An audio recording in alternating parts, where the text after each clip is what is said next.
It's the first time we're going to get to take the stage since the CMAs. I can tell you that the guys are excited. This is our kind of place. I snuck a peek in the thing as I was walking down the hall. This is going to be our kind of place. They're so excited to play. We haven't played in 152 years, it feels like. It's been about 2 weeks. So the guys will make sure. It's going to suck so bad, but it's going to be loud. It's going to be fun. It's going to be great. But we'll go out to sound check and start turning it up. I'm just going to suggest anybody come tonight, make sure you bring your helmet and your cup tonight, because it's going to get crazy. It's going to be a great way to start the weekend off. And what do we have here? Can someone please tell me, do we have a Friday, Saturday, and a 2 Sunday maybe? I'd much rather talk with you.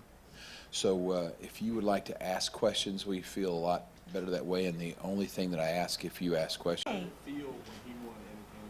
Oh my gosh, I could cry right now just talking about it. It was so wonderful. You know, it's everybody, when they say it's not about the awards, that is the truth. You know, if he had not won Entertainer of the Year, the next day he would have gotten up, and we do the same thing that we always do. But having been on this tour for the last 2 years and seen what he currently is doing and how he is breaking all of the records than when he won this award the last 4 times, I just was so proud, you know, so proud. It was so deserved. And sometimes those awards go to the right people, and sometimes you kind of scratch your head a little bit. And not because I'm married to him, but because I'm a fan and I see what he does every night. I was just so proud. I just thought it was just, and I felt like everybody in the room felt the same way. Everybody, but I do have to tell you this, right before Taylor Swift announced the nominees for the first time, I said, good. He goes, I voted for Keith Urban.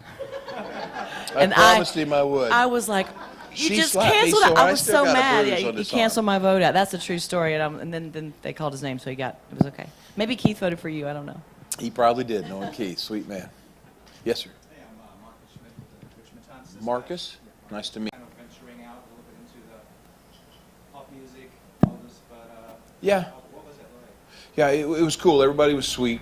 Blake, working with Blake was pretty easy, just like because he's from Oklahoma, and it was Adam probably was the big surprise. Adam seems real hip and cool, but Adam's very old school, and I don't know where he gets it from. Must be in his raising, but all the advice he was giving his kids.